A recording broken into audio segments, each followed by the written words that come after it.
Uh, Good afternoon, everyone. And I, of course, am very honored to have been invited to participate this afternoon. And I'd like to thank Fernando, Lillian, and Hui for this invitation. Um, and because we've had to cut the papers a bit here, I'm going to leave it at that. Hosie's already mentioned that we're involved in a project, and the debate that I'm planning on bringing today is one that was inspired, for me anyway, by these discussions around local musicking. Um, I want to begin by just showing you some footage of parading in Northern Ireland. This is, well, you see, I used to live in Northern Ireland, and so these are some materials that I have. Um, and so I'm just going to start by showing you some footage here. And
so on that note, uh,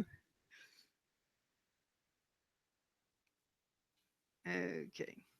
So this footage is from Market Hill, a relatively prosperous farming town, once a market town, and as the name suggests. The local band, the band in Market Hill, the Kilcooney Volunteers Flute Band, stages one of the largest band parades in the province. Around 100 bands participate. And well, it's basically an uncontroversial parade, which is not the case for many of the other parades. In terms of sonorities, there's quite a diversity. It attracts bands of all sorts. So you heard a silver band, that's what they call brass bands in Northern Ireland, an accordion band, pipe band, and above all, the flute bands, of which there are two types. One, that does the sticking and is more militaristic and also more respectable, and the so-called blood and thunder, which is the last one that you saw. It's blood and thunder because you bang it with so much force that it is thunderous, and blood because if your hands don't bleed, you haven't played it well. Um, Now, most of these 100 bands that turn up at Market Hill for this parade are linked in some way to different places in the province. Um, Either a village or a neighborhood in one of the larger towns, such as Belfast, Armagh, or Londonderry. Maybe Londonderry not, because that's a little far. This is Market Hill right here. So Londonderry is way up at the top, or Derry, depending upon what side of the divide you come on. Um, and then there are also some bands that come to this parade that come from Dundalk, from across the border. So they would come from down here. There's a few Protestant towns down there as well. Um, and most of these bands will, at some point during the year, also stage um, their own band parade. And they will expect that the bands whose parade they attended will attend their parade. Now, here we have 100 bands, and each one of these bands is going to stage their own band parade. And that's only considering the ones that are closer around the area of Market Hill. There are 700 bands in Northern Ireland. The vast majority of them are Protestant parading bands. Um, and each of them is going to stage a parade. So the marching season in Northern Ireland runs now from about March, the beginning of March, through to the end of September. So that can kind of give you a sense of just how many young men are out on the streets in Northern Ireland during the summer months. Um, so for the most part, the bands that parade in Northern Ireland are made up of amateur bandsmen who play in a band based near where they live. Some do travel a bit to get to band practice, but generally bandsmen lay claim to some sort of place-based link in the band they play. And I mean, this is kind of obvious in their name. So you have the volunteer, Kilclooney Volunteers from Market Hill, the Kilmore Flute, um, Donaghadee from Northern Ireland, Shankill's a place. So they name themselves after places. So these are very rooted organizations. And now, anyone who's from Northern Ireland or lived there for any degree of time will know that, or will become very conscious of the social geography of the place, or what one might call the ethno-religious geography of the place. And I'm using the term ethno-religious following the usage that's made in Northern Irish studies, because these are not necessarily religious groups. Religion is possibly tied more closely to ethnicity than perhaps to religion itself, and particularly where bands are concerned. So there we do talk about Protestant and Catholic bands, but these are ethno-religious categories. Well, in Northern Ireland, segregation is pretty ripe. You can have a little town. Market Hill, for example, is a very Protestant town. Right next door to it, you could have a predominantly Catholic town. In cities like Belfast, there are the Catholic neighborhoods, the Protestant neighborhoods. There are the Catholic schools and the Protestant schools, of course, the churches. And then music is also highly segregated. Irish traditional music is generally associated with the Catholics, whereas the parading tradition tends to be associated with Protestants. There are, of course, gray areas and spheres of crossover. But according to Fintan Vallely, the rise of the so-called Troubles in the 70s led to a tuning out of Protestants from Irish traditional music. While the exponential rise in the band tradition that began with the Troubles, leading to 700 bands. Before 1970, there were about 50 Protestant bands. So the Troubles just, forced the numbers to rise tremendously. And so that rise led to this association. I think even before there was a bit of that. So in effect, in Northern Ireland, there are strong links between ethno-religious identity, locality, and music. And parading is without doubt the most visible manifestation of these connections. So who parades, where parades take place, and what music is played or performed, and how it's performed is highly politicized. In fact, I mean, in Northern Ireland, any kind of music has become highly politicized. Anthropologists have become increasingly interested in ways of conceptualizing locality in light of the ways in which translocal and global trends have been impacting on the local, often appearing to neutralize their uniqueness. It's now a classic text, Apadurai's The Production of Culture. And in The Production of Culture, Apadurai conceives of locality as a property of social life, an ideal of communal conviviality that is continuously recreated by a group of people living in the same physical space, or what he calls a neighborhood.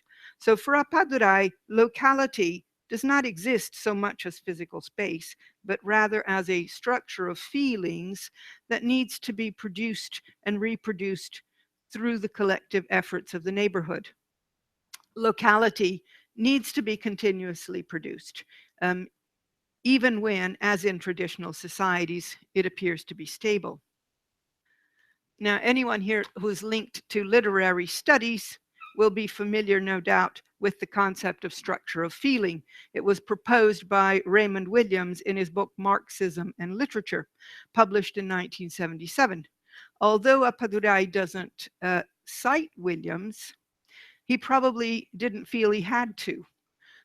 But in not citing Williams, he was also a bit freer to use the concept.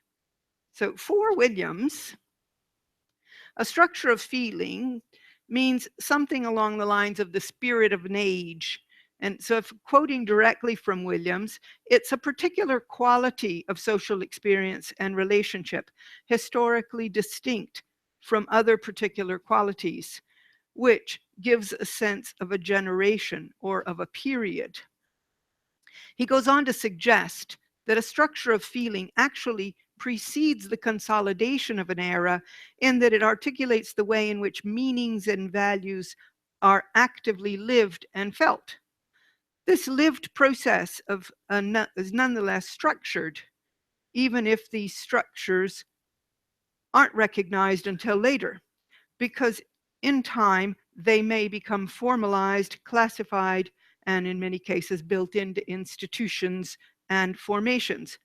But when this happens, Williams argues, a new structure of feeling is already being forged. In other words, structures of feeling always emerge in reaction to existing structures of feeling. It's worth noting that Williams developed the idea as a means of identifying the role of the artist, or in his case, more specifically, writers, in proposing alternative ideologies, thus heralding in new structures of feeling. In using the concept structure of feeling, Apadurai does seem to aim to capture some of the spirit of Williams, but he also resignifies it. In Apadurai, the structure of feeling is seen to be forged in ceremonies, rituals, and other communal practices. That is, through what he calls the collective technologies of interactivity. It is these technologies of interactivity that promote the inscription and incorporation of structures of feeling on the bodies and minds of the inhabitants of the neighborhood. With the production of locality as a structure of feeling, the neighborhood establishes a local terrain of habitation. This, and here I quote, a terrain of habitation, production, and moral security, ensuring also that it emplaces the mechanisms for training people with the necessary knowledge to continue its reproduction. So, like Williams, Apadurai uses the concept of structure of feeling to emphasize an understanding of locality as an arena requiring continuous work. And he too turns to expressive forms as the media through which social negotiation takes place. Raymond Williams, however, directs his argument toward the rearticulation and contestation of ideologies, potentially with the view to social revolution, while Appadurai views them as the means of constructing an ideal social environment of conviviality, that local terrain of habitation, production, and moral security.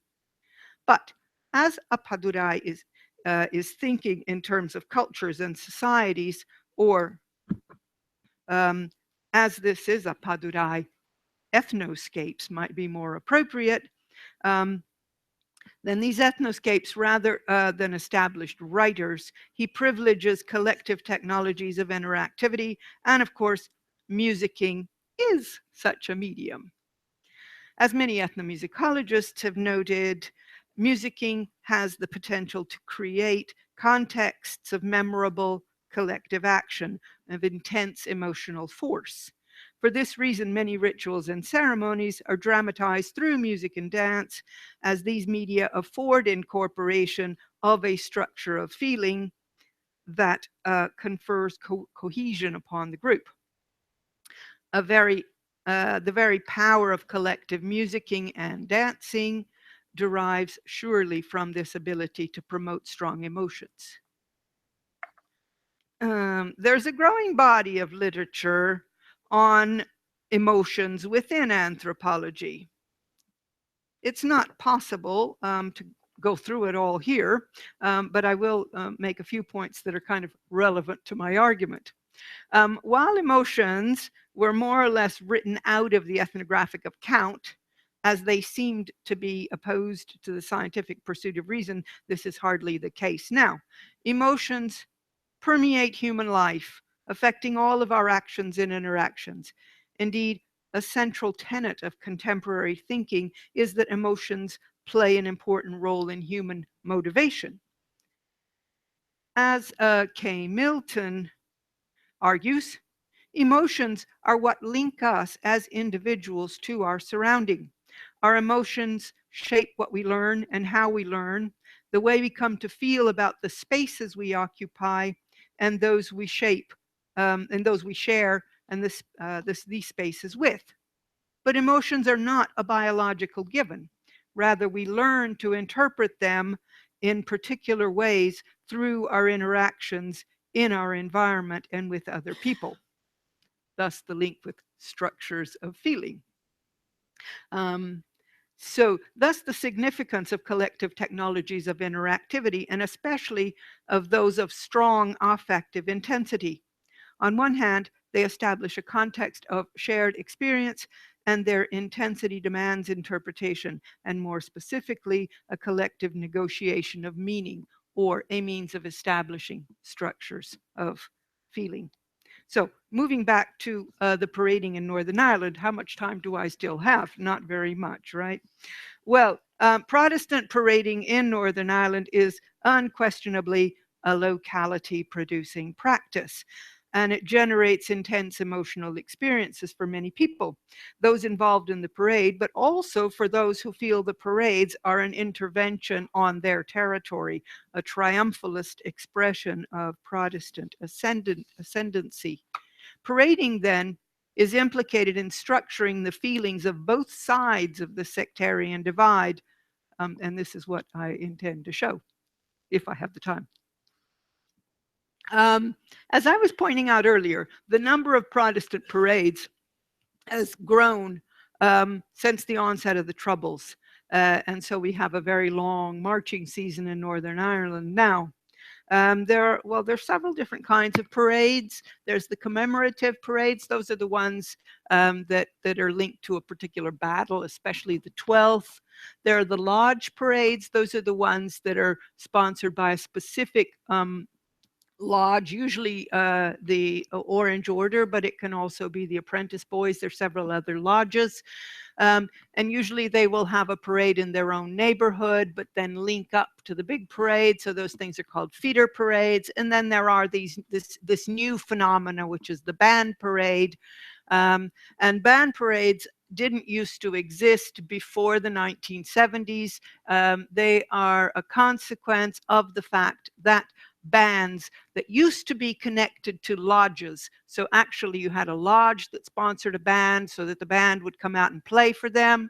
Well, during the Troubles, the lower classes or the working classes felt that the Orange Order wasn't really protecting them appropriately, and that they would be better protected if they connected themselves to the paramilitary groups. So they disassociated from the lodges and became independent associations, which meant that now they had to finance themselves. So how does a band finance itself? It stages a parade and collects money. So that is why they became so vast. And so they nearly doubled the number, or more than that, probably tripled the number of Protestant parades that used to. So that is also one of the reasons that contentions have grown and so much. So it comes the marching season and everyone starts getting a bit anxious in Northern Ireland.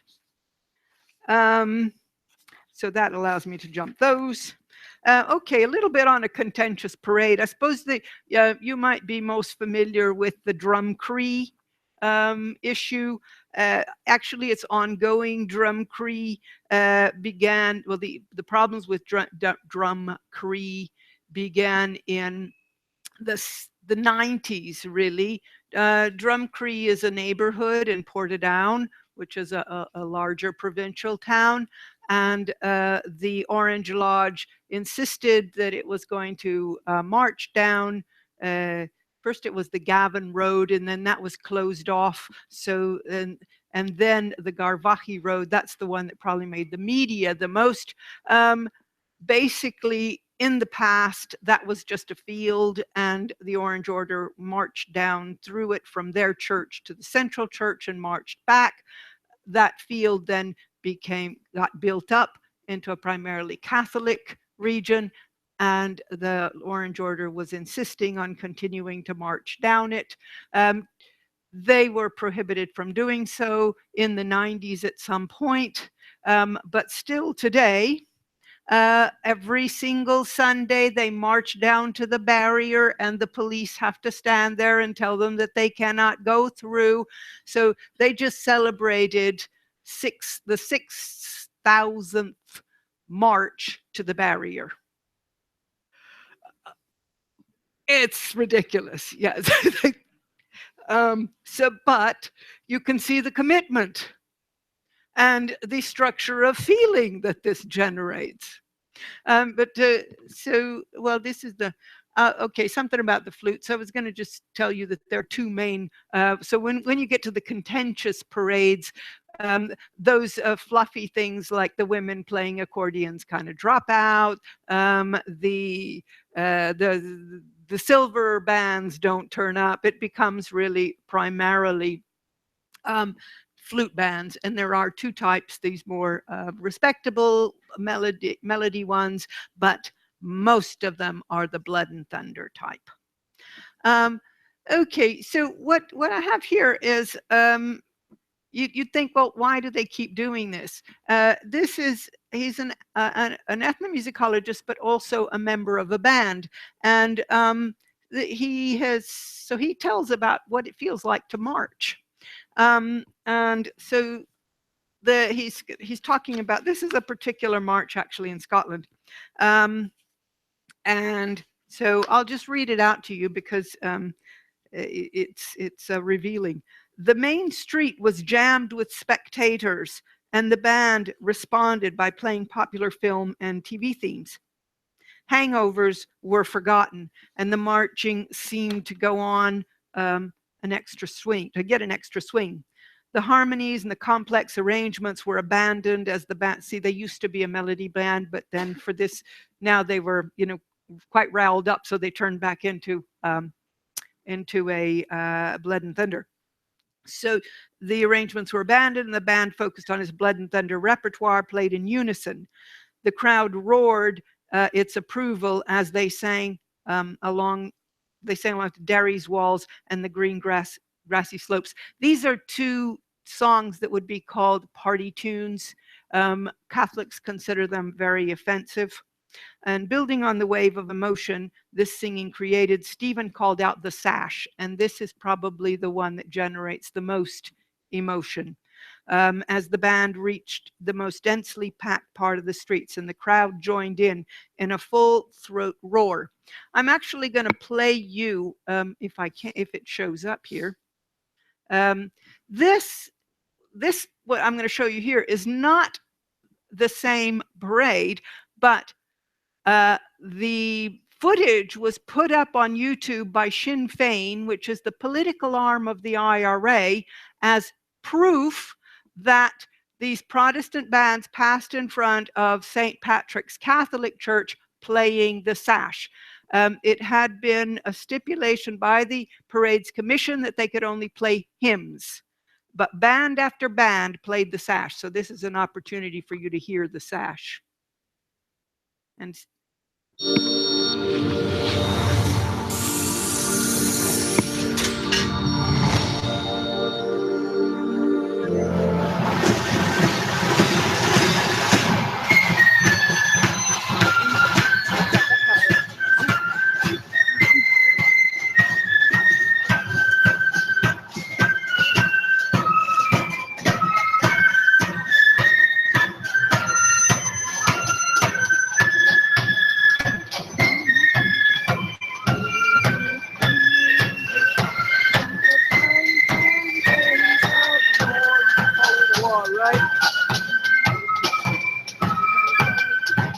sash, the orange sash. So I don't know whether you can see the orange kind of area.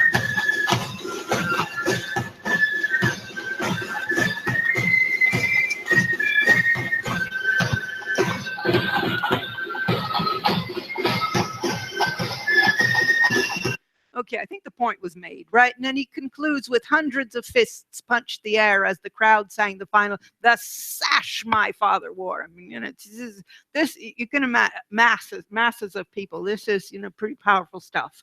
The wave of sound seemed to carry a wave of emotion, binding us to the crowd in a powerful but transitory communion. For a moment, we seemed linked in an intimate moment of comradeship with hundreds of people whom we did not know and would never see again. It was one of those moments in which I had heard bandsmen talk, when the hairs stand up on the back of your neck and you feel as 10 feet tall. I was going to show you what happens when they pass through a section where the police have closed it off, and you have the Protestants protesting, or the Catholics protesting as the Protestants run through, just so you can see how this emotion runs through on both sides. But for lack of time, we'll leave that out. So there does seem to be, so I'll just move to my conclusion. Then there is a section where a Protestant fluter, well, actually she plays, anyway, a band's member talks about what it feels like to march through one of these sections where you have the two things going on. So to conclude, let me see if yeah, okay, this would have been that one. Well, without doubt, one of the greatest challenges to bridging the sectarian divide in Northern Ireland will be to find new ways of structuring the feelings of the population, and perhaps parading with new musical repertoires may be the most promising way forward. And the Parades Commission seems to think of this too, because they've started trying to generate new cross-community parades, particularly the St. Patrick's Parade. But if Northern Ireland is in great need of restructuring its sentiments, so is much of the rest of the world, I think.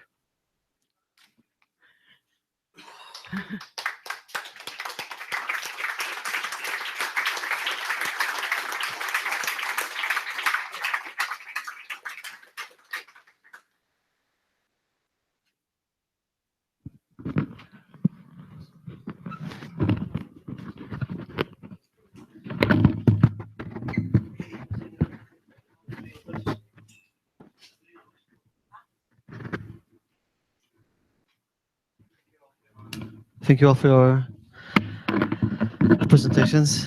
And we have time for a couple of questions. Anyone?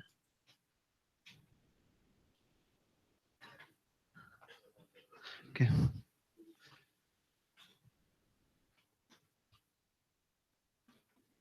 Let me just get my notes here.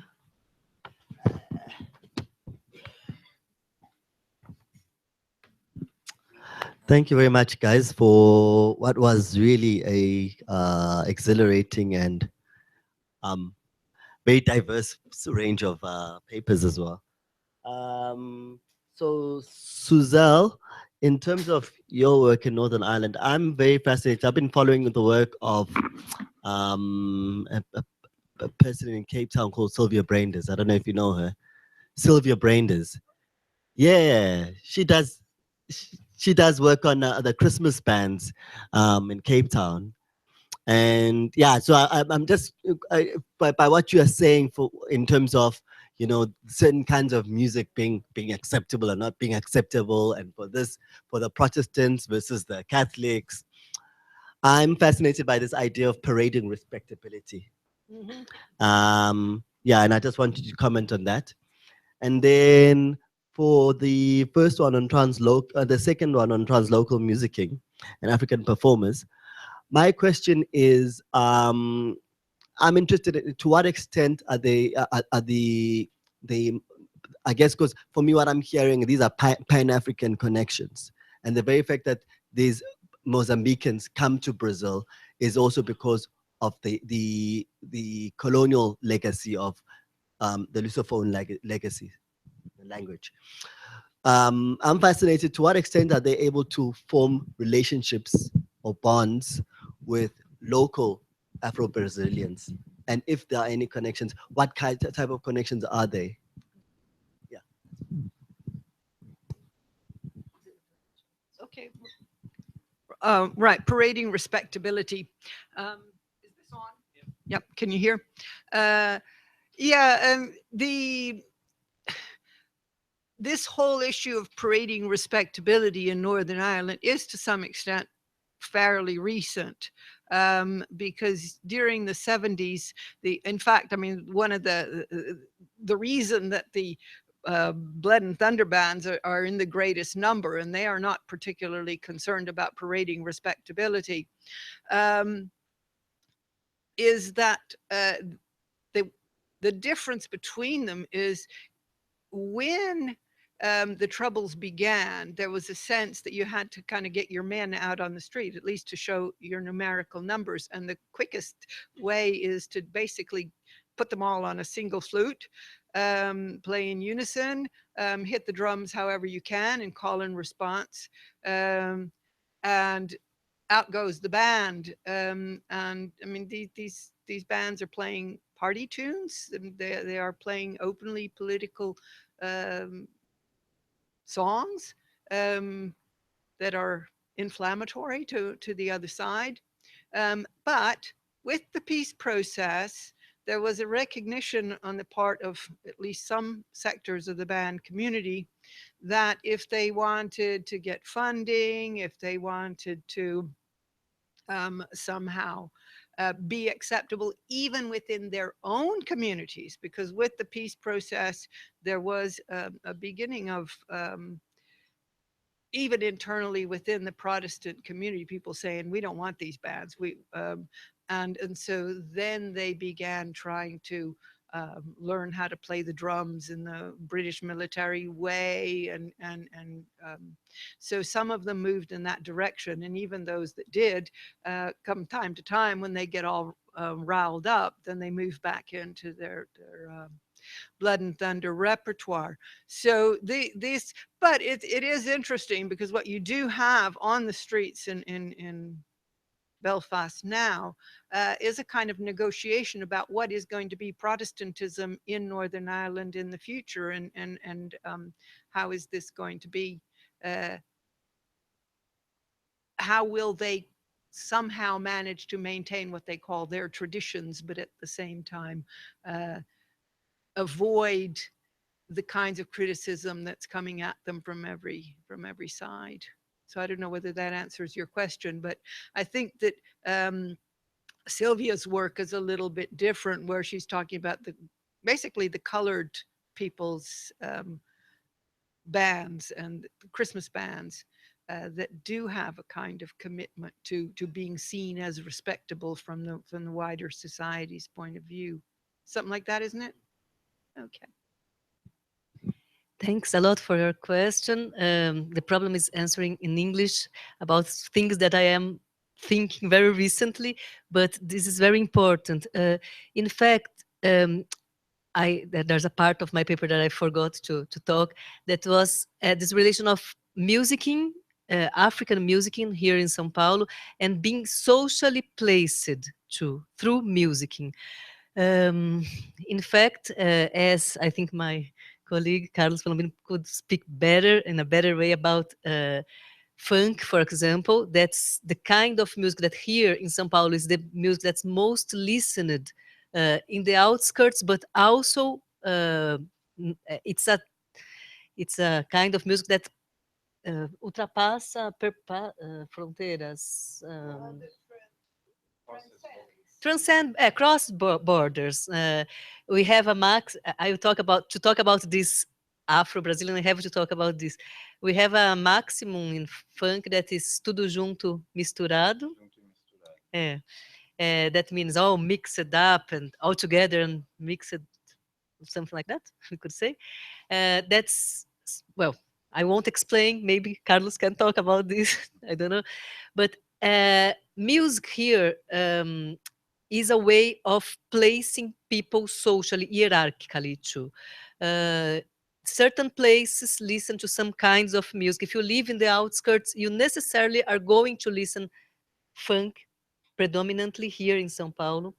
So most of these African migrants that are arriving, even if they have high upper education, how do we say?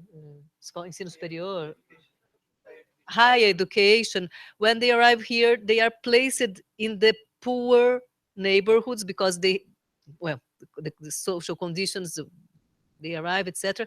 And they are going to have contact with a certain culture, musical culture, that's typical of these neighborhoods. Um, so I think this relation of the African musicians that are arriving here with Afro Brazilian music, uh, it's different depending on the way they are established. Um, for example, so the ones that some of the groups that I know that are not from Lusophone countries, for example, the Togolese guys, um, and some of the Congolese guys too. They arrive, they go to live in the outskirts of São Paulo, and they're going to be in contact with this culture, musical culture of funk, of pagode, samba, but mainly funk, more than pagode and samba. And it's interesting that most of them say samba is beautiful, but it's too difficult. So it's interesting also that there is a kind of authority in what we as Brazilians think that they would not have problems with our music, because we think, well, it's it's theirs before then. They have problems, they don't understand it easily. But what we think that's interesting, that's it's not a musical problem only, it's a problem of understanding this system, this whole system of social hierarchy, etc., etc. There's also this institutional side that I said, SESC, for example, this institution here, they create this space for Afro-Brasilities, Afro-Brasilianidades, Afro-Brazilianness. I was trying to remember how they classify in Portuguese. And in this case, they are trying to connect African musicians with Afro-Brazilian traditions. It's interesting. This is another another niche. That is this connection that is not naturally established, but the institution is forcing this connection. And sometimes it happens, and it's okay. It happens. It works, but not necessarily. It's easy. It's in this way. Um, I said that Lena Bahul and Yannick Delas, they already knew Brazilian music, and they came to Brazil searching a space in our musical system. But the music that they knew was not necessarily Afro-Brazilian music. Lena's references are more this instrumental Brazilian music like Hermeto Pascoal, Egberto Gismonti. It's not exactly Afro-Brazilian music. So when she arrives here, she is asked to be African and to bring to Afro-Brazilian music African references. So she decides that it's important. She's going to look for her reference, and she brings Nomades, her new show, CD, is exactly it's this. She's trying to connect African and Mozambican music with not only Mozambique, this Pan-Africanist tradition with Brazilian music. And the last thing that I like to say, that I said that I, as a filmmaker and as an anthropologist, I'm promoting some situations, and I'm being thought as a producer also. And I took some of the musicians, the Togolese guys, to a space that's called Núcleo de Artes Afro-Brasileiras, that's in the University of São Paulo. It's a group that works with Afro-Brazilian traditions like capoeira, danças afro-brasileiras, dança afro, we call here, etc. And it's very interesting because the Afro-Brazilian cultural groups are very interested in African dance and music. But the African guys who come to this group, they really didn't know the Afro-Brazilian music and dance traditions. So there's a kind of conflict here because we, the Afro-Brazilian culture interested people, I don't know if I can, we are interested in their music and their dance, etc. But they are very disappointed when they don't have the same interest in our Afro-Brazilian tradition. So I think everything is very new. These migrants, they have arrived from 2-3 years maximum here. So I think there's not yet a musical African or Afro-Brazilian scene here in São Paulo. It's beginning to happen, and we are trying to understand as it's happening. So sorry, I don't know if I answered.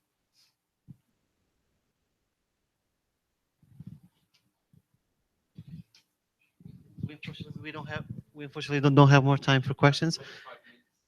We're 25 minutes late. Our apologies to all the three of them. There was a miscommunication, and it's our fault. But we really want to thank you for your presence.